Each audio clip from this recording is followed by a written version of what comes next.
Translate this, he sneered, all platinum cufflinks and predatory grin.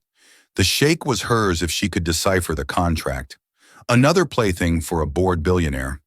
What he didn't see, couldn't possibly imagine, was the fire beneath Isla's quiet demeanor. 5 languages hummed beneath her tongue. Years of injustice coiled in her spine. One wrong word, his word, and she'd unleash it. He thinks she's just a waitress. But this girl, armed with knowledge he couldn't fathom, held his fate in her hands, and he was about to learn a lesson about the kind of kindness that burns hotter than greed. How ironic. He has no idea her quiet act of justice will save him from losing everything. The crystal chandelier cast dancing shadows across the marble floor of Lernod as Khalil al-Rashid adjusted his platinum cufflinks for the 3rd time in 5 minutes. At 34, the billionaire tech mogul had built an empire that spanned 3 continents. But tonight's merger with the European Banking Consortium would cement his position as the youngest Arab billionaire to crack the Fortune 500's top 10. Mr. Al-Rashid, your table is ready, the Matrai announced with practiced reverence, gesturing toward the restaurant's most exclusive corner booth. Khalil's sharp obsidian eyes swept across the dining room, mentally calculating the net worth of every patron. Old habits from his days clawing out of poverty in Dubai's forgotten neighborhoods. The scent of truffle oil and aged wine filled his nostrils as he followed the maître d', his Italian leather shoes clicking against polished stone. I'm expecting 3 associates from Geneva Private Bank, Khalil said, settling into the plush velvet seat.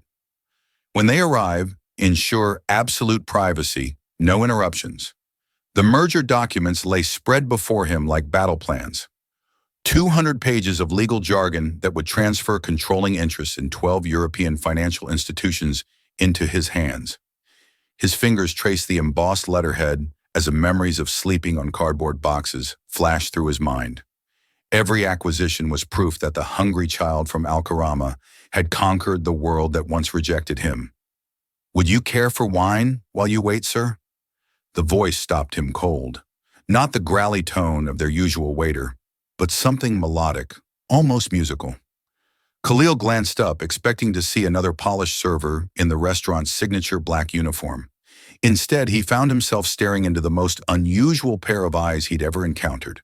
Not quite brown, not quite gold, but something in between that seemed to shift in the candlelight. The young woman couldn't be more than 20, with dark hair pulled back in a simple bun and skin that suggested Middle Eastern heritage, though something indefinable marked her as different. "You're new," he stated rather than asked, his tone carrying the authority of someone accustomed to immediate answers. "Yes, sir. This is my 2nd day." Her voice held a slight tremor, but she maintained eye contact with surprising dignity. "I apologize if I'm disturbing your preparation. I can send Andre if you prefer." Khalil studied her more carefully. Most servers in establishments like this possessed either the practiced obsequiousness of career hospitality workers or the desperate eagerness of those grateful for any employment. This girl displayed neither. Instead, her posture suggested someone trying very hard to appear smaller than she naturally was. "What's your name?" he asked, leaning back in his chair with the casual dominance that had intimidated board members across 5 countries. "Illa, sir." "Lebanese." "Palestinian, sir." The slight lift of her chin carried just enough defiance to intrigue him. "Interesting. And what does a Palestinian girl know about wine selection for a man about to acquire half of Europe's banking sector?" The question was designed to embarrass, to establish the natural hierarchy between them. Khalil had learned early that keeping people off balance prevented them from becoming too comfortable, too presumptuous. But instead of stammering or apologizing, Illa tilted her head slightly, considering his words. "I would suggest the 2015 Domaine de la Roman Conti," she said quietly. "It's bold enough to match your ambition, but refined enough to complement the gravity of your achievement." Khalil's eyebrows rose almost imperceptibly. The wine she'd suggested was not only the most expensive bottle on Lirinid's legendary list, but also happened to be his personal favorite, a detail not listed anywhere on the menu. "How did you know that vintage?" "I didn't, I guessed." Her honesty was either refreshing or foolish. In his world, the two were often synonymous. But if you're conducting business that will affect European banking, you'll want something that speaks to both power and sophistication. That particular Romani has a reputation for both. Before Khalil could respond, his associates arrived in a flurry of expensive cologne and nervous energy. Heinrich Weber, senior partner at Geneva Private Bank, led the group with the purposeful stride of a man carrying documents worth more than most counts' GDP. Khalil, my friend, Heinrich's German accent carried across the dining room as he embraced Khalil with European formality, ready to make history always. Khalil's attention shifted to business mode, but something made him glance back at the young waitress. She had retreated to a respectful distance, but those unusual eyes remained fixed on the documents Heinrich was removing from his briefcase. Her expression had changed. The nervous deference was gone, replaced by something that looked almost like alarm. "Gentlemen, shall we begin?" Khalil gestured to the seats around the table as Illa approached with their wine selection. As she poured the Roman Conti, her hands were steady despite their slight tremor earlier. When she reached Heinrich's glass, Khalil noticed her pause almost imperceptibly, her eyes scanning the open contract on the table. "Will there be anything else?" she asked, but her voice carried a different quality now. Less timid, more concerned. "Privacy," Heinrich answered curtly. "This conversation is not for civilian ears." Ila nodded and began to withdraw, but something made Khalil call out to her. "Actually, wait." He couldn't explain the impulse, but something in her expression intrigued him. "You mentioned you could guess things about wine. What else can you guess about?" Heinrich shot him a look of confusion, but Khalil ignored it. There was something about this girl that didn't fit the simple narrative of a struggling waitress grateful for employment. "I'm not sure I understand, sir." "Documents. Can you read documents as well as you read wine preferences?" The question hung in the air like smoke from expensive cigars. Heinrich shifted uncomfortably, clearly annoyed by the interruption. But Khalil found himself genuinely curious about her answer. "I can read, yes, sir. In how many languages?" The question surprised even him. But those eyes. There was intelligence there that seemed at odds with her circumstances. "5, sir?" The table fell silent. Heinrich's associates exchanged glances while Khalil leaned forward, genuinely intrigued for the first time in months. 5 languages. A Palestinian waitress who knows vintage wine and speaks 5 languages. He reached for the contract, his movements deliberate and theatrical. "How interesting." Before Heinrich could object, Khalil held up one section of the document. The text was dense legal language, a mixture of English and German with technical terminology that would confuse most attorneys. "Read this section out loud." Heinrich's face flushed red. "Khalil, this is highly irregular. We're discussing confidential." She signed a standard employee confidentiality agreement, I'm sure. Khalil's tone brooked no argument. "Didn't you, Illa?" "Yes, sir." Then read. Illa took the document with hands that no longer trembled. As her eyes scanned the page, something remarkable happened. Her entire demeanor transformed. The nervous girl disappeared, replaced by someone who moved with quiet confidence and intellectual precision. "This section outlines the transfer protocols for the Basel III compliance requirements," she began, her voice now clear and authoritative. "However, there's an inconsistency in paragraph 7. The regulatory framework referenced here was superseded by the European Banking Authority's revised guidelines in March 2024. Any contracts relying on the older framework would be legally void within 6 months of signing. The wine glasses might as well have shattered from the silence that followed. Heinrich's face had gone from red to pale while his associates frantically rifled through their briefcases. Khalil felt something cold settle in his stomach. "What does that mean exactly?" "It means," Illa continued, her voice gaining strength, "that whoever drafted this contract is either incompetent or deliberately trying to create a legal loophole that would invalidate your acquisition after you've already transferred the funds." Heinrich shot to his feet. "This is preposterous." A waitress questioning documents prepared by Geneva's top legal. "She's right." The voice came from Marcus Webb, Heinrich's junior associate, who had been frantically typing on his phone. "The EBA guidelines she mentioned, they're real. Updated 6 months ago." "Jesus Christ, Heinrich, how did we miss this?" The restaurant seemed to spin around Khalil as the implications crashed over him. $100 million. That's what he would have lost if he'd signed the contract without this discovery. $100 million saved by a 20-year-old waitress who supposedly just knew how to carry plates. Who are you? The question came out harder than he intended, but Khalil felt as if the ground had shifted beneath his feet. Illa set the contract down carefully, her professional mask slipping just enough to reveal something vulnerable underneath. Just someone who believes people should know what they're signing, sir. But Khalil's business instincts were screaming. This wasn't luck or coincidence. No one knew regulatory banking law at that level without serious training. His eyes narrowed as he studied her face, searching for clues he'd missed. Heinrich, we're done for tonight. His voice carried the finality of a judge's gavel. Obviously, you need to review your documentation more carefully. As the banking associates gathered their papers with embarrassed haste, Khalil never took his eyes off. She stood perfectly still, as if waiting for judgment, but something in her posture suggested she was prepared to run. When the table finally cleared, leaving only the two of them in the corner booth, Khalil leaned back in his chair and studied the young woman who had just saved him a fortune. Sit down, sir. I should return to my other tables. Sit down. This time it wasn't a request. Illa slid into the seat across from him with the fluid grace of someone accustomed to high-stakes conversations, despite her humble uniform. Now, Khalil said, his voice dangerously quiet, tell me who you really are. The candlelight flickered between them like a living thing, casting dancing shadows across Illa's face as she met Khalil's penetrating stare. Around them, the restaurant hummed with the quiet conversations of Manhattan's elite, but their corner booth felt isolated from the world. I told you I'm a waitress. Her voice was steady, but Khalil caught the slight tension in her shoulders.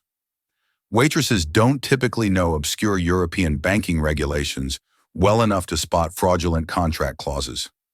He leaned forward, his business instincts fully engaged. They also don't usually speak 5 languages or recommend $20,000 wine bottles with the confidence of a sommelier. Layla's fingers drummed once against the table before she caught herself. Such a small gesture, but it told Khalil everything he needed to know. She was calculating, measuring her words with the precision of someone who had learned that honesty could be dangerous. People contain multitudes, Mr. Al-Rashid. Surely a man who built a tech empire from nothing understands that appearances can be deceiving. The response was elegant, deflective, and told him absolutely nothing. It also revealed she knew exactly who he was, despite never being introduced. Clever, but you're avoiding my question. Khalil signaled to Andre, who appeared instantly with the discretion that came with 15 years of serving Manhattan's power brokers. Bring us coffee, the good coffee, and ensure we're not disturbed. As Andre retreated, Khalil studied Layla's reaction. Most people became nervous when trapped in conversation with him. His reputation for ruthlessness was well-earned and carefully cultivated. But this girl seemed more resigned than afraid, as if she'd been expecting this moment. You saved me $100 million tonight, he said quietly. That kind of favor typically comes with expectations attached. What are yours? I don't have any expectations, sir. Everyone has expectations. The question is whether they're honest about them. The coffee arrived with swift silence, giving Khalil time to analyze the way she held her cup.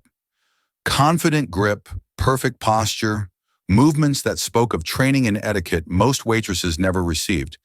For instance, I expect you to tell me why someone with your obvious education is serving tables instead of practicing international law. Well, Illa's cup paused halfway to her lips. What makes you think I studied law? Because I studied law, Oxford actually, and the way you dissected that contract wasn't amateur intuition. It was professional analysis. You knew exactly what to look for because you've done it before. For the first time since sitting down, genuine surprise crossed her features, followed immediately by something that might have been fear. I don't practice law anymore. Why not? The question hung between them like a challenge. Khalil watched her internal struggle play out across her face, the war between truth and self-preservation that he recognized from his own climb to power, because lawyers require references, credentials, a clean professional history. Her voice carried a bitterness that spoke of recent wounds. All things that become complicated when your previous life explodes spectacularly. Your previous life, yes. Which was? Ela set down her coffee cup with deliberate care. Does it matter that life is over? It matters because you're sitting in one of Manhattan's most expensive restaurants, casually preventing international financial fraud while pretending to be a struggling waitress. Either you're the most overqualified server in New York, or there's a story worth hearing.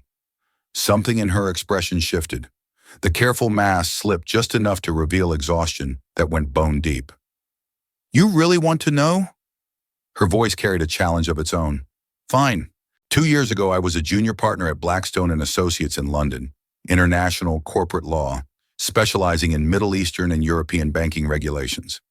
I had a corner office, a 6-figure salary, and a fiancé who happened to be the senior partner's son. Khalil felt his attention sharpen. Blackstone and Associates was legendary in legal circles, one of London's most prestigious firms, handling acquisitions that shaped global markets. What happened? I discovered my fiancé and his father were using my regulatory expertise to help clients hide money laundering operations through legitimate banking channels. When I threatened to report them, they destroyed my career, my reputation, and my life. She met his eyes with defiant honesty. They made sure I could never practice law again anywhere in the world. The pieces began falling into place. A brilliant lawyer with specialized knowledge, cast out from her profession and forced into survival mode. It explained the 5 languages, the wine knowledge, the ability to spot fraudulent contracts, and the bone-deep weariness that radiated from her despite her professional composure. So you became a waitress. I became invisible. Sometimes that's the safest thing to be. Khalil found himself genuinely impressed. Most people who fell from such heights crumbled completely. This girl had adapted, survived, even found a way to use her skills when it mattered. The resilience reminded him of his own journey from Dubai's slums to Manhattan's boardrooms. Invisibility is overrated, he said finally, especially when you possess rare talents, talents that got me exiled from my profession, destroyed my relationships, and cost me everything I'd worked for. Layla's laugh held no humor. Forgive me if I'm not eager to make the same mistakes twice. What if I told you those weren't mistakes? The question seemed to surprise her. What do you mean? You chose integrity over comfort. You chose truth over security. In my experience, those are rarely mistakes, even when they're expensive. For a moment, something vulnerable flickered across her features. Easy to say when you're worth billions. Integrity doesn't pay rent. No, but it does something more valuable. It reveals character. And character, Ela, is the rarest commodity in my world. The way she looked at him then made Khalil realize the conversation had shifted into territory he hadn't intended to explore. This wasn't just professional curiosity anymore. Something about her combination of strength and vulnerability was awakening instincts he'd buried years ago beneath ambition and calculated relationships. "Why are you telling me this?" she asked quietly. "Because I think we might be able to help each other. I'm not interested in charity, Mr. Al-Rashid. Good, because I'm not offering any." Khalil leaned forward, his voice taking on the tone that had closed billion-dollar deals. "I'm offering a job." The words seemed to echo between them. Layla's expression cycled through surprise, suspicion, and something that might have been hope before settling into careful neutrality. "What kind of job?" "The kind that uses your actual skills. I need someone who understands international banking law. Someone who can spot the kind of trap that nearly cost me 9 figures tonight. Someone who isn't already owned by the financial institutions I'm acquiring. You need a lawyer. I need your specific expertise and your specific perspective." Khalil paused, letting the offer sink in. "The question is whether you're ready to stop hiding behind invisibility and start using your talents again." Ela stared at him for a long moment, and Khalil found himself actually nervous about her answer. When had the opinion of a 20-year-old waitress become important to him? What would be expected of me? Due diligence on acquisitions, contract review, regulatory compliance. The same work you did in London, except this time you'd be working for someone who values honesty over convenience. And the salary Khalil named a figure that made her eyes widen despite her attempt to maintain composure. It was more than generous. It was transformative. The kind of offer that could rebuild a life. That's a substantial offer for substantial work. I don't make small investments, Leah, in businesses or people. The weight of his words settled between them. This wasn't just about employment. It was about resurrection, a chance to reclaim the life that had been stolen from her, to use her brilliance for something meaningful again. I'd need to think about it, she said finally. Of course, but don't think too long. Khalil rose from the table, leaving payment that would cover both their evening and a generous tip for the staff. Opportunities like this don't wait indefinitely. As he prepared to leave, something made him turn back. Illa was still seated, staring at the contract pages Henrik had left behind, her expression unreadable. One more thing, Khalil said. What you did tonight spotting that fraud. Why did you speak up? You could have stayed invisible. Let me sign the contract, avoided getting involved. She looked up at him with those unusual gold-brown eyes, and for a moment the careful walls she'd built around herself seemed to crack. Because I've seen what happens when good people get destroyed by others' greed. I couldn't watch it happen again, even to a stranger. The honesty in her voice hit him like a physical blow in his world of calculated relationships and strategic alliances. Such genuine concern for another person's welfare was rarer than diamonds. Think about my offer, Ila, but remember sometimes the greatest risk is not taking one at all. He left her sitting in the candlelight, surrounded by the evidence of her brilliance and the promise of a future that seemed impossible just hours before. And for the first time in years, Khalil al-Rashid found himself hoping someone would say yes to him rather than simply expecting it. 3 days passed before Illa found herself standing outside the gleaming glass tower that housed Al-Rashid Global Enterprises.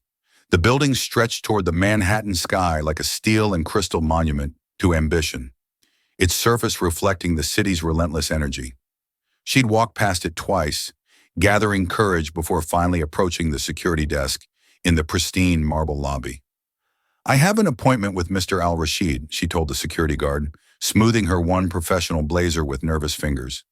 It was 3 years old and showed the careful maintenance of someone who couldn't afford to replace it, but it was clean and pressed. The elevator ride to the 52nd floor felt endless. Through the glass walls, Manhattan spread out below like a circuit board of light and movement. She tried to ignore the way her reflection looked small and uncertain against the backdrop of Khalil's empire. When the doors opened, she stepped into a reception area that belonged in an architectural magazine. Everything was sleek lines and expensive materials designed to intimidate and impress. The receptionist, a stunning woman who looked like she'd stepped off a fashion runway, barely glanced up from her computer. Laila Nazir to see Mr. Al-Rashid, Illa announced, proud that her voice remained steady. He's in a meeting. You can wait. The dismissal was polite but absolute. Ila settled into one of the leather chairs that probably cost more than her monthly rent and tried not to fidget.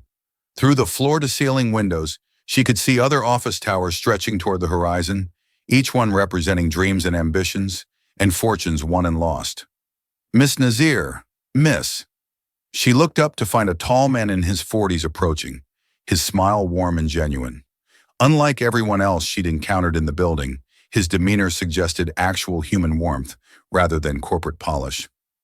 I'm David Chen, Mr. Al-Rashid's business partner and oldest friend. He asked me to speak with you while he finishes his call with Tokyo. David led her down a hallway lined with modern art and past offices where serious-looking people conducted the business of global finance.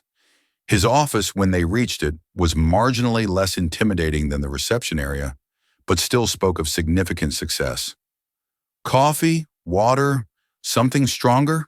David asked, settling behind his desk with the easy confidence of someone comfortable in his own skin. Coffee would be nice, thank you. As David prepared their drinks, Illa studied him carefully. In her legal career, she'd learned to read people quickly, their motivations, their loyalties, their potential as allies or threats. David Chen radiated the kind of steady reliability that spoke of deep integrity, so he said, handing her a steaming mug. Khalil tells me you saved him from a rather expensive mistake the other night. I simply pointed out an inconsistency in a contract, an inconsistency that would have cost him 9 figures. That's quite a catch for someone who's supposedly just a waitress. The comment wasn't accusatory, but Illa heard the unspoken question. She took a sip of coffee. Excellent quality, she noted, and considered her response. I studied international banking law before my circumstances changed. Khalil mentioned you were interested in joining our legal team. I'm considering his offer. Yes. David leaned back in his chair, studying her with intelligent eyes. Can I be frank with you, Miss Nazir? Please. Khalil al-Rashid is one of the most brilliant business minds I've ever encountered. He's also one of the most driven, demanding, and occasionally ruthless people you'll ever meet. He expects excellence, demands loyalty, and has no patience for mediocrity or deception. Illa felt her spine straighten. Are you trying to discourage me from taking the position? On the contrary, I'm trying to prepare you for what working with him will be like. David's expression grew serious. But I'm also wondering why someone with your obvious qualifications is serving tables instead of practicing law. The question hung between them like a test. Illa had prepared for this conversation, practiced different versions of the truth that might satisfy curiosity without revealing too much. But something about David's straightforward manner encouraged honesty. I made enemies in London, powerful enemies who ensure I can't practice law anywhere in the world. What kind of enemies? The kind who don't forgive whistleblowing, even when it prevents criminal activity. David nodded slowly, as if her answer confirmed something he'd suspected. That actually makes me feel better about recommending you. Really? Why? Because it means you chose principle over profit. In our business, that kind of integrity is rarer than you might expect. He stood and moved to the window, gazing out at the city below. Khalil built this company from nothing, you know. Started with a laptop and a dream in a studio apartment in Brooklyn. Every acquisition, every merger, every success has been earned through intelligence, determination, and an absolute refusal to compromise his principles. That's impressive. It's also lonely. Success at his level tends to attract people with ulterior motives. Employees who want access to his wealth, women who want his status, business partners who want his connections. David turned back to face her. What he needs, what the company needs, is someone who values competence over personal gain. Before I could respond, the office door opened and Khalil strode in with the confident energy that seemed to precede him everywhere. Today he wore a charcoal suit that probably cost more than she'd made in 6 months of waiting tables, but it was his presence that filled the room rather than his expensive clothing. Ila, thank you for coming. His attention focused on her with laser intensity. I trust David has been entertaining you with embarrassing stories about my early failures. Just establishing context, David replied with a grin. I was telling Miss Nazir about your commitment to integrity in business dealings. Ah, the integrity speech. That means he likes you. Khalil settled into the chair next to Isla, close enough that she caught the subtle scent of his cologne. Something expensive and distinctly masculine. Have you had time to consider my offer? The directness of the question shouldn't have surprised her, but Illa found herself momentarily tongue-tied. This close, she could see the intensity in his dark eyes, the sharp intelligence that had built an empire, in something else, a hint of vulnerability that he probably didn't realize he was revealing. I have several concerns, she said finally, such as references for one. As I mentioned, my previous employers aren't likely to provide positive recommendations. I don't need their opinions. I need your skills. Professional credentials are less important than proven competence. You've already demonstrated both your legal expertise and your integrity. What else concerns you? Ila took a breath, gathering courage for the conversation she'd been dreading. The salary you mentioned is far above market rate for someone with my employment history. It makes me wonder what additional expectations might be involved. The question hung in the air like smoke. David's eyebrows rose slightly and Khalil's expression grew very still. When he spoke, his voice carried a coldness that reminded Ila exactly how dangerous it could be to misjudge powerful men. Let me be absolutely clear, Miss Nazir. I am offering you a position based solely on your professional qualifications. Any implication otherwise is both insulting and inaccurate. The ice in his tone made her stomach clench, but she forced herself to maintain eye contact. I apologize if I offended you, but given my past experiences with powerful men in professional settings, I needed to establish boundaries. Something in her voice, perhaps the echo of old pain, seemed to penetrate his anger. Khalil's expression softened slightly, though his eyes remained watchful. What happened to you in London? I trusted the wrong people with the right information. It cost me everything. Ela met his gaze steadily. I won't make that mistake again. Good. Trust should be earned, not given freely. Khalil leaned back in his chair, and when he spoke again, his voice had returned to its normal tone. The position I'm offering is legitimate, professional, and based entirely on your legal expertise. The salary reflects both the complexity of the work and the value I place on integrity. Nothing more, nothing less. Relief flooded through her, followed immediately by embarrassment at her own suspicions.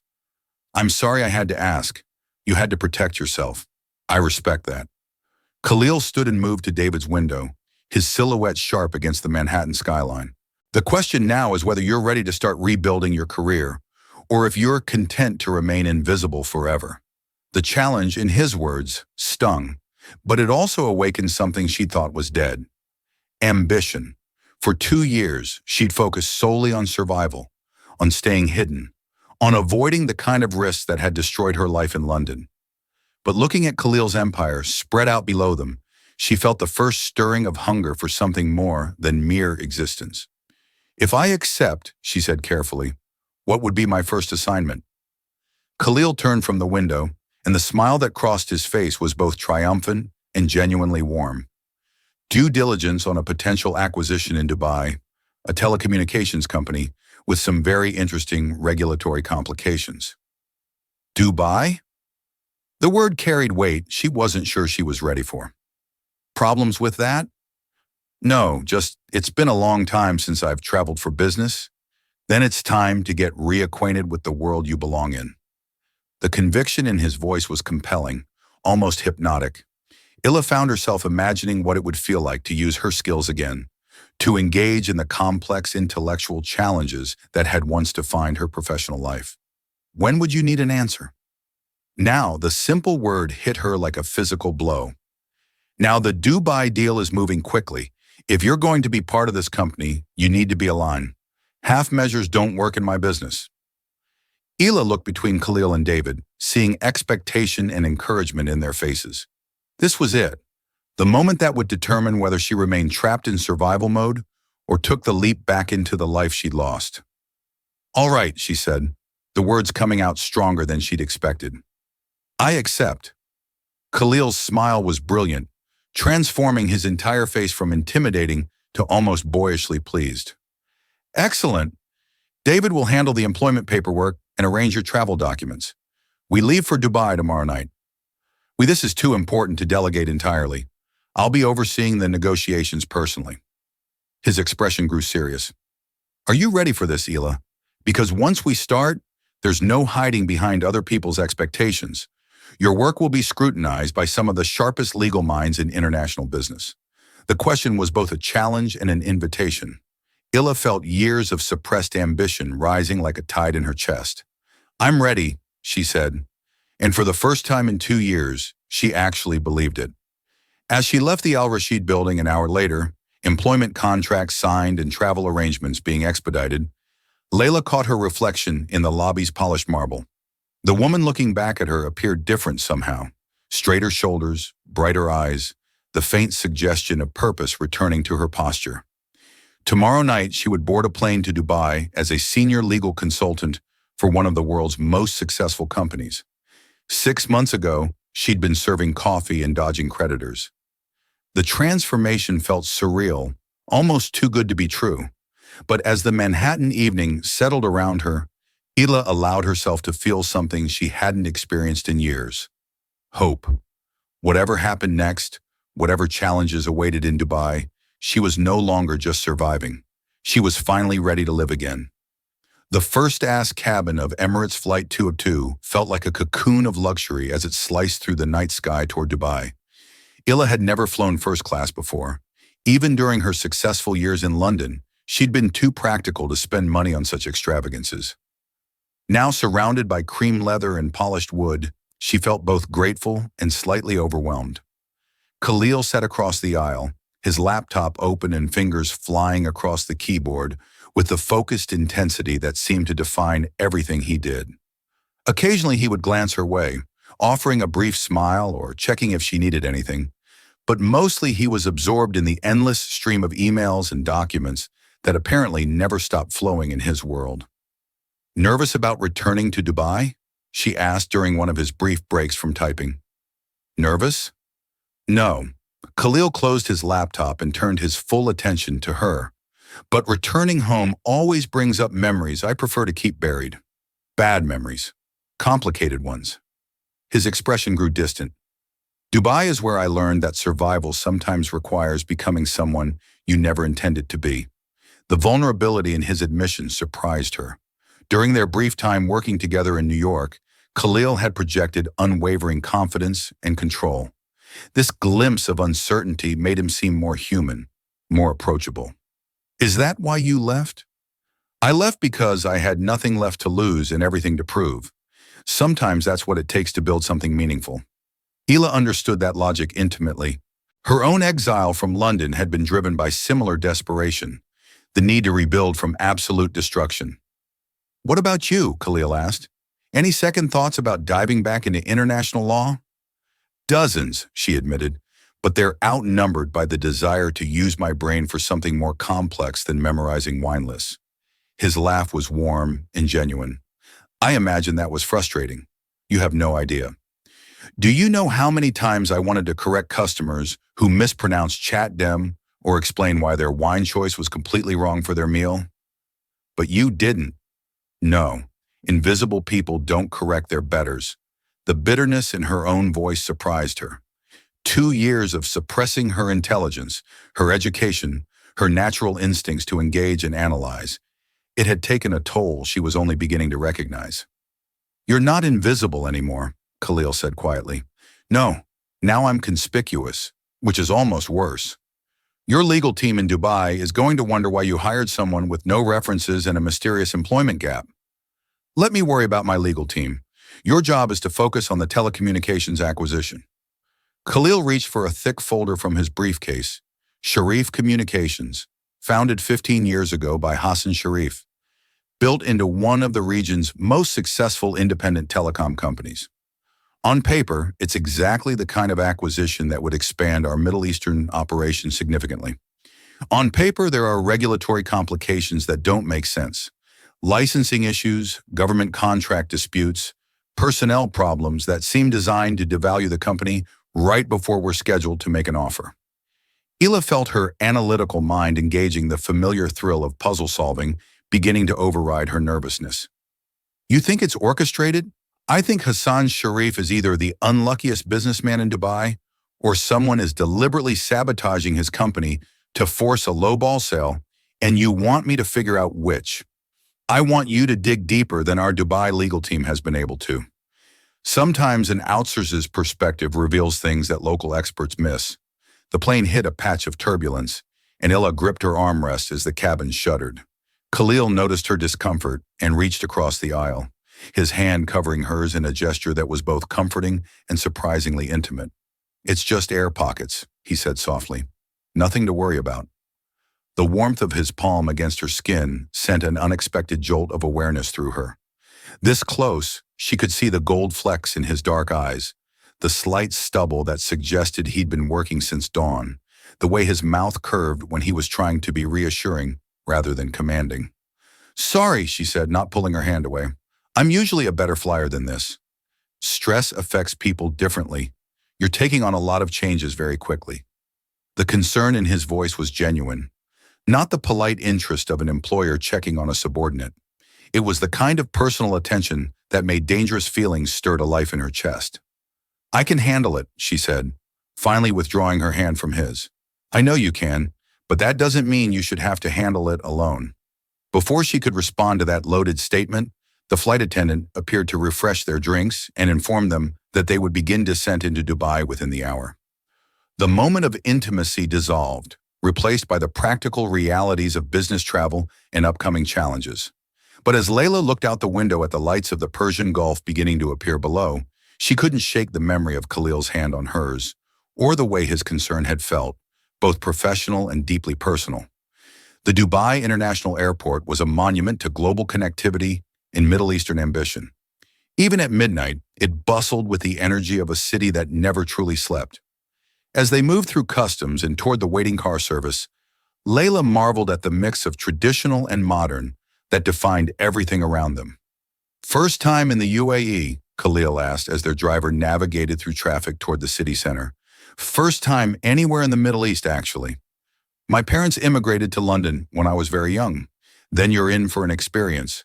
Dubai is unlike anywhere else in the world. It's what happens when unlimited ambition meets unlimited resources. Through the car windows, the city revealed itself in layers of light and shadow.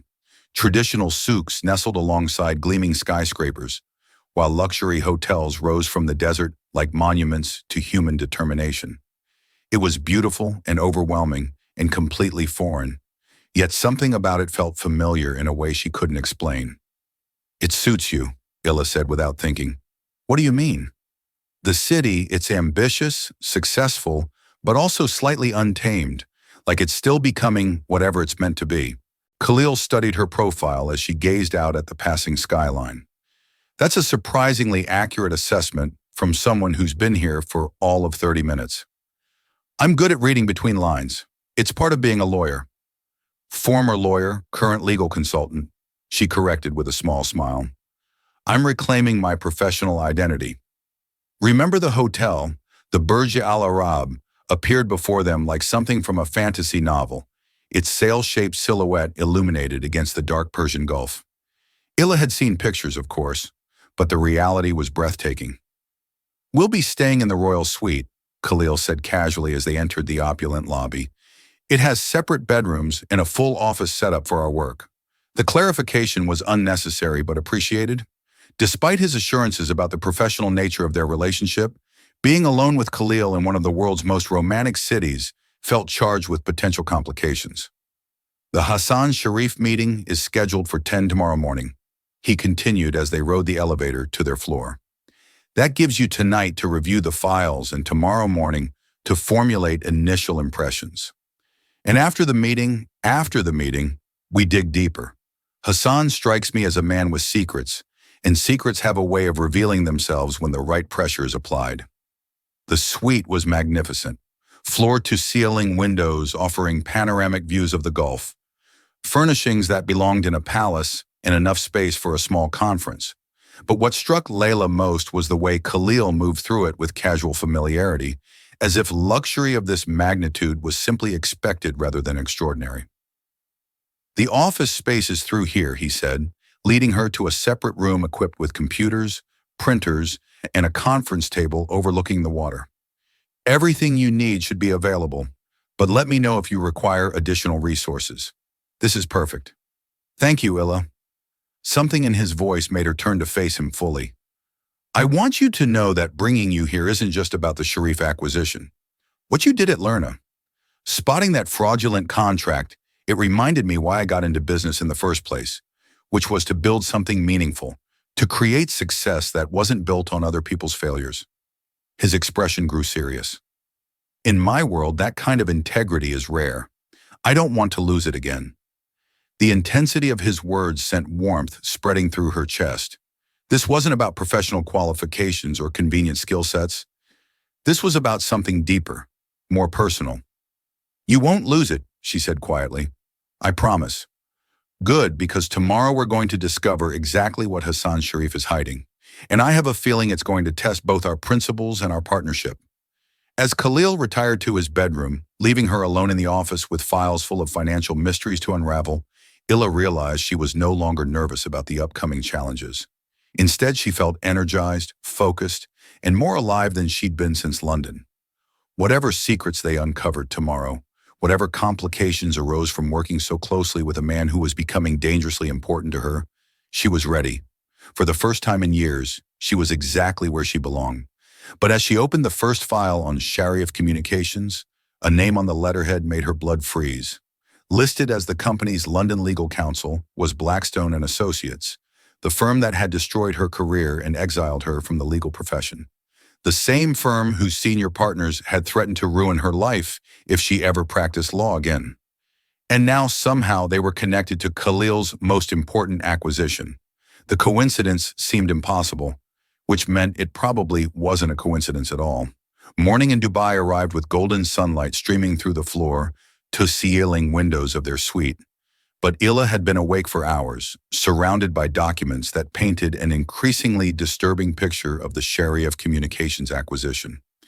Khalil found her in the office at 7:00 a.m., still in the clothes she'd worn the previous evening, coffee cups scattered across the conference table like archaeological evidence of a sleepless night spent unraveling mysteries. "Did you sleep at all?" he asked, concern evident in his voice. "I couldn't. Not after what I found." Illa gestured to the papers spread before her like puzzle pieces. "Khalil, this isn't just corporate sabotage. It's something much more complex and much more personal." He poured himself coffee from the service that had appeared sometime during the night and settled into the chair across from her.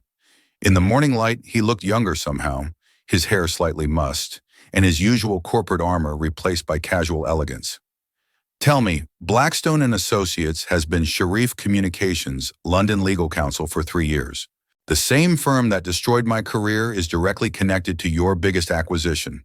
Layla pushed a contract across the table. "But here's what's interesting. All of their recent legal work has been designed to create problems, not solve them." Khalil studied the document, his expression growing darker with each page. These contract modifications would make the company nearly impossible to acquire cleanly. Exactly.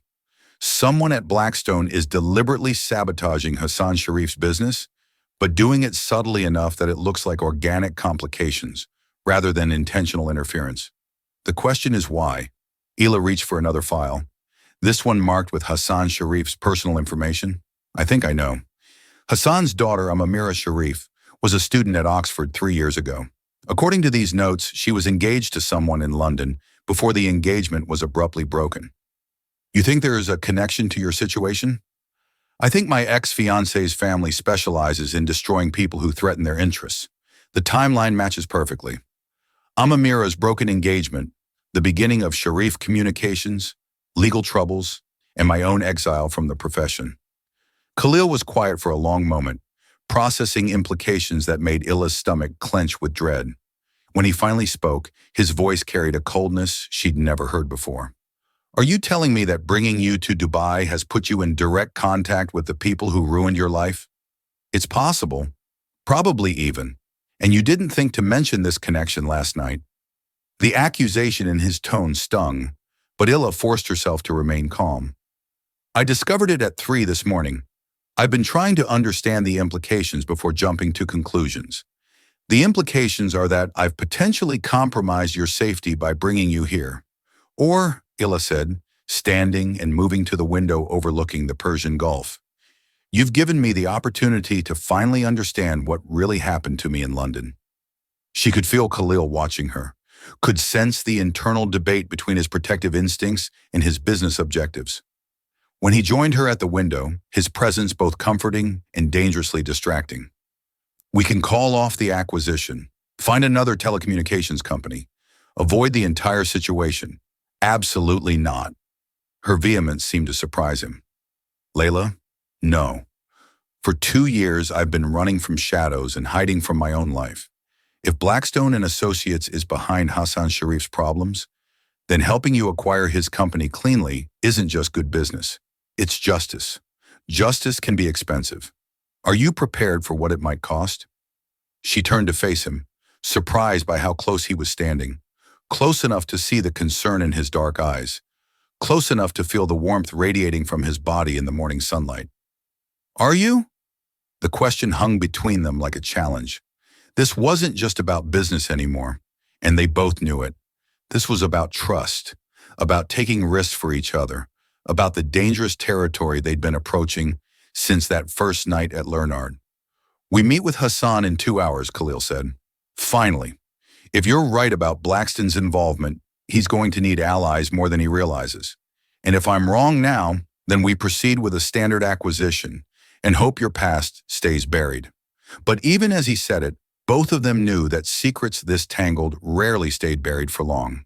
The offices of Sharif Communications occupied 3 floors of a gleaming tower in Dubai's financial district with panoramic views of the city's ever-expanding skyline. Hassan Sharif met them in a conference room that managed to blend traditional Middle Eastern hospitality with cutting-edge business technology. Hassan himself was a surprise, younger than Ila had expected, perhaps 50, with intelligent eyes that seemed to weigh every word before speaking. But what struck her most was the exhaustion that seemed to radiate from him, the weariness of a man fighting battles he didn't fully understand. Mr. Al-Rashid, thank you for considering our company for acquisition, Hassan said as they settled around the polished conference table. I'll be honest, we need this partnership more than pride would normally allow me to admit. Business is business, Hassan. The question is whether we can structure a deal that benefits everyone involved. Khalil's tone was professionally cordial, but Ila could sense his increased alertness. I've brought Ms. Nazir to review the legal complications that seem to be affecting your operations. Hassan's attention shifted to Ila with polite interest. Ms. Nazir, your expertise is in international corporate law. Among other things, I specialize in regulatory compliance and contract analysis. Ila opened her briefcase with deliberate care. I've been reviewing your recent legal documentation, and I have some concerns about the advice you've been receiving. Something flickered in Hassan's expression. Hope, perhaps, or recognition that someone finally understood his situation. You've identified problems, I've identified patterns. Your London legal counsel has been creating obstacles rather than removing them. Contract modifications that invite regulatory scrutiny, licensing applications that contain deliberate errors, partnership agreements structured to fail. Hassan's face went pale. That's exactly what I've been suspecting, but I couldn't prove it. Why would your own lawyers sabotage your business? Khalil asked, though Ila suspected he already knew the answer. Because they're not really my lawyers, Hassan said quietly. 3 years ago, my daughter Amira was studying at Oxford. She became engaged to a young man from a prominent London legal family. The engagement ended badly with accusations and threats, and suddenly this prestigious firm was offering their services at rates I couldn't refuse. Blackstone and Associates, Ila said. Hassan's surprise was genuine. You know them? Unfortunately, yes. They destroyed my career when I threatened to expose their money laundering operations. The conference room fell silent except for the gentle hum of air conditioning and the distant sounds of Dubai traffic.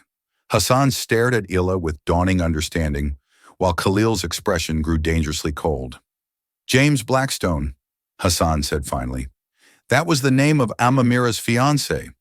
When she discovered he was using her to gain access to our family's business connections, she broke the engagement. He threatened to ruin us both. And he's been systematically doing exactly that, Layla confirmed. Using legal expertise to create problems that would force you into a desperate sale, probably to associates of his who would acquire your company at a fraction of its true value. Can you prove this? Khalil asked. Ila reached for her laptop and pulled up the analysis she'd been working on since dawn. Every contract modification, every regulatory complication, every licensing issue can be traced back to advice from Blackstone and Associates. The pattern is clear once you know what to look for. More importantly, Hassan said, his voice gaining strength, can you fix it? I can do better than that. I can expose the entire operation and make sure James Blackstone never manipulates another client. The determination in her voice seemed to surprise everyone in the room, including herself. But as the pieces of the conspiracy became clear, Ila felt something awakening in her that had been dormant since London, the hunger for justice that had driven her to become a lawyer in the first place. What do you need from us? Khalil asked. Access to all of your legal files, communication records with Blackstone, and permission to contact regulatory authorities in both London and Dubai. Done, Hassan, anything you need. If there's a chance to save my company and expose these people, I'll give you whatever resources you require. Dim. As they spent the next hour reviewing documents and planning strategy, Ila felt the familiar thrill of complex legal work engaging every facet of her intelligence. This was what she'd been missing during her years of exile, the satisfaction of using her skills to solve meaningful problems and protect innocent people. But more than that, she was aware of Khalil watching her work with something that looked like admiration. When she argued a particularly complex point about regulatory law, his smile was proud. When she identified another layer of Blackstone's deception, his nod conveyed both approval and something warmer. "You're remarkable," he said quietly during a break while Hassan made phone calls to gather additional documents. "I'm doing my job." "No, you're doing what you were meant to do. This is who you really are, isn't it? Not the invisible waitress, not the cautious survivor. This brilliant, fierce advocate who fights for justice." The admiration in his voice made something flutter dangerously in her chest. "I'm the same person I've always been." "Maybe, but now I'm seeing all of you." Before she could respond, her son returned with an expression of grim satisfaction. "I've been in touch with two other business owners who used Blackstone and Associates over the past 3 years. Both experienced similar patterns of legal sabotage, followed by mysterious acquisition offers from London-based investors. It's a systematic operation.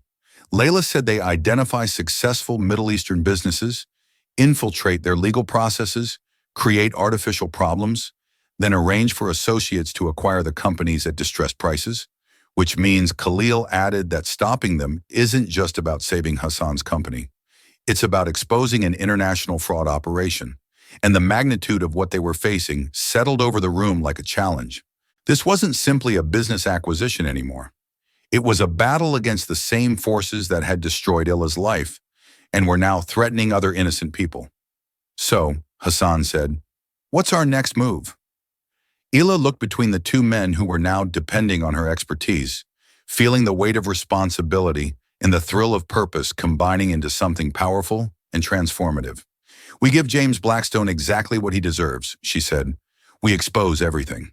But as she spoke the words, Illa couldn't shake the feeling that their fight was just beginning and that James Blackstone wouldn't surrender his profitable conspiracy without consequences that none of them were prepared for. The call came at midnight, shattering the focused quiet of their Dubai hotel suite, where Layla had been working for 18 straight hours to build their case against Blackstone and Associates. Khalil answered on the second ring, his voice immediately alert despite the late hour. "Rashid." Layla watched his expression change from professional attention to cold fury as he listened to whoever was on the other end. When he finally hung up, the silence in the room felt ominous. "That was my security team in New York," he said quietly. "Someone broke into my office tonight. Nothing was stolen, but every file related to the Sharif acquisition was photographed. The implications hit Illa like ice water in her veins. They know we're onto them. It gets worse. David received a call an hour ago from someone claiming to represent your former employers in London. They're threatening legal action if you continue practicing international law." Fear and anger warred in her chest, but anger won. After 2 years of hiding, of accepting defeat, of letting James Blackstone's threats control her life, Ila felt something snap into place that felt like her old self returning. "Let them threaten. We have evidence of systematic fraud affecting multiple companies across 2 continents. A few intimidation tactics aren't going to stop us now. Layla, these people destroyed your career once. They could. They could try." She stood and moved to the window overlooking Dubai's glittering skyline, gathering courage from the city's audacious confidence. "But this time, I'm not alone. And this time, I have proof of what they've been doing." Khalil joined her at the window, his presence both protective and encouraging. "Are you sure about this? Once we move forward, there's no going back to invisibility. I don't want to be invisible anymore. I want to be exactly who I was always meant to be, a lawyer who fights for justice, no matter how powerful the opposition." The conviction in her voice seemed to surprise them both, but as she spoke the words, Illa realized they were true. The scared, defeated woman who had fled London was gone, replaced by someone stronger and more determined than she'd ever been before. "Then we finish this," Khalil said. "All of it."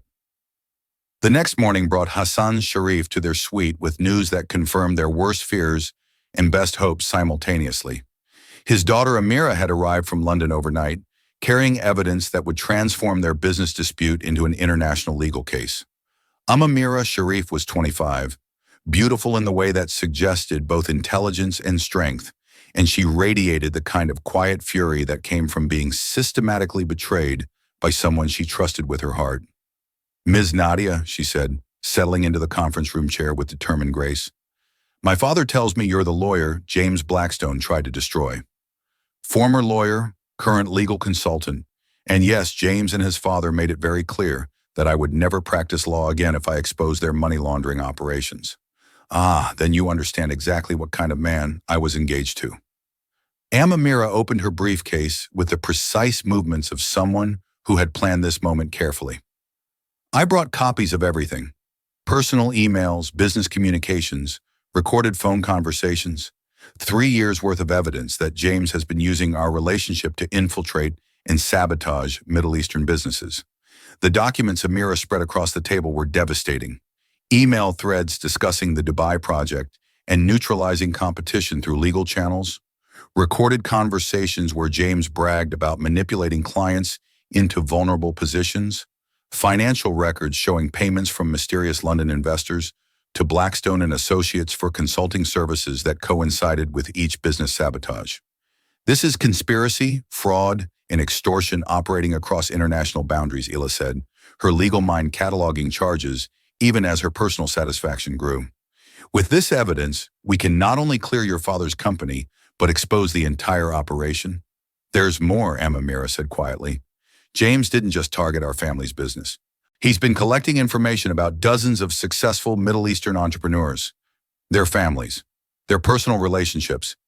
He's building a database of potential targets for future operations. Khalil's expression had grown progressively darker as he reviewed the evidence. This isn't just fraud, it's systematic economic warfare disguised as legal services, which means, Layla added, feeling pieces of a larger puzzle clicking into place, that James Blackstone isn't just a corrupt lawyer. He's the center of an international conspiracy designed to destabilize and acquire Middle Eastern businesses through legal manipulation. The magnitude of what they were facing settled over the room like a storm cloud. This wasn't simply about saving Hassan's company or clearing Layla's professional reputation. They were confronting a sophisticated operation that had probably affected hundreds of people and millions of dollars in fraudulent acquisitions. So, what do we do? Hassan asked. Illa looked around the table at the faces depending on her expertise, feeling the weight of responsibility and the thrill of purpose combining into something transformative. We do what James Blackstone never expected, she said. We fight back with the truth. The next 48 hours passed in a blur of international phone calls, legal filings, and strategic planning that reminded Illa why she had fallen in love with law in the first place. Working with regulatory authorities in both London and Dubai, they built a case that was both comprehensive and unassailable. Khalil proved to be not just a supportive employer, but an invaluable partner in the investigation. His business connections opened doors that would have remained closed to a disgraced lawyer working alone, while his strategic mind helped identify weaknesses in Blackstone's operation that pure legal analysis might have missed. The Dubai Financial Services Authority has agreed to freeze all assets connected to Blackstone's Middle Eastern operations, he announced after a particularly crucial phone call. And the London Serious Fraud Office is launching a formal investigation based on the evidence Amira provided. What about the intimidation campaign against me? Illa asked. Handled. My legal team in New York has filed harassment charges, and David is working with international business organizations to publicize what really happened to your career in London. The relief was overwhelming, but it was tempered by something else. The growing awareness that their professional partnership had evolved into something much more personal and complex. It was Khalil who acknowledged the shift first late on their final night in Dubai, as they worked side by side in the hotel suite's office, surrounded by the evidence of their successful campaign against James Blackstone's conspiracy. Layla, he said, looking up from the laptop where he'd been coordinating with authorities in 3 different countries. I need to tell you something.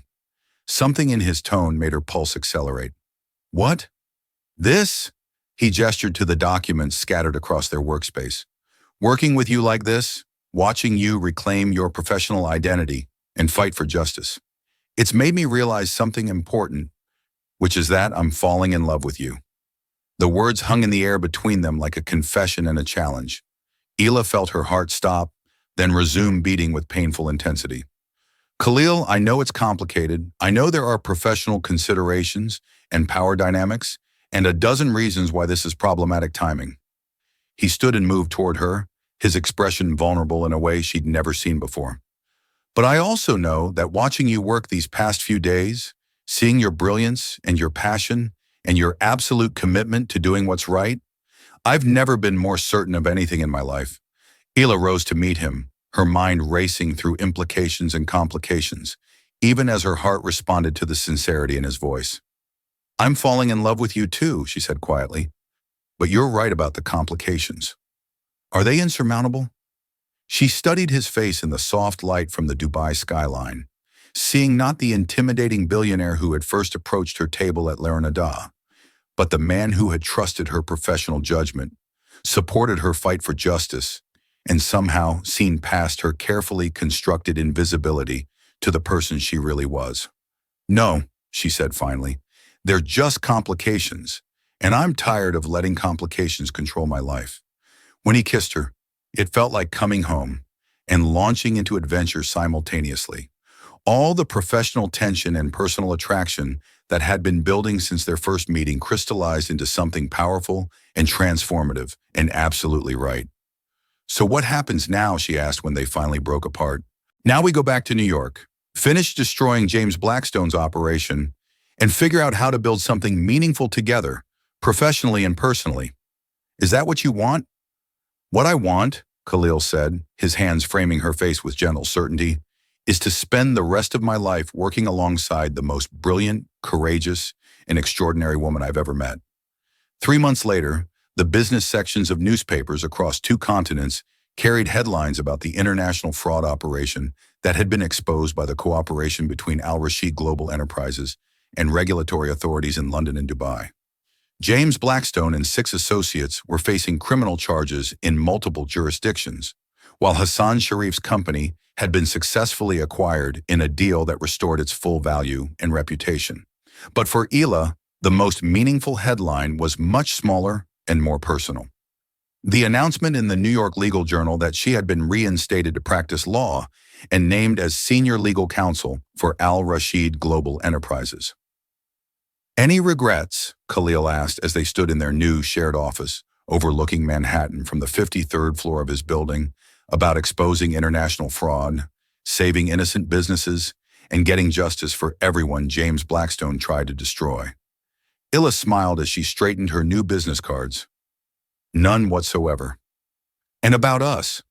She turned from the window to find him watching her with the same intensity that had first intrigued her months ago in a restaurant booth, but now tempered with something warmer and deeper about falling in love with my brilliant, demanding, occasionally impossible boss, who saw through my disguise and gave me back my professional identity. She moved toward him with the confident grace of a woman who was finally exactly where she belonged. That's the best decision I've ever made. When he pulled her into his arms, surrounded by the evidence of their shared success and the promise of their shared future, Hila realized that sometimes the most extraordinary love stories begin with the simplest moments. A contract that needs translating, a fraud that needs exposing, and 2 people brave enough to trust each other with the truth. I love you, Layla Nazir, brilliant lawyer and the woman who saved me from the biggest mistake of my career. I love you too, Khalil al-Rashid, impossible billionaire, and the man who saved me from invisibility. And as Manhattan sparkled around them like a promise of endless possibilities, they began planning not just their next acquisition, but their wedding, their future, and the empire they would build together on the foundation of justice, integrity, and a love that had transformed them both.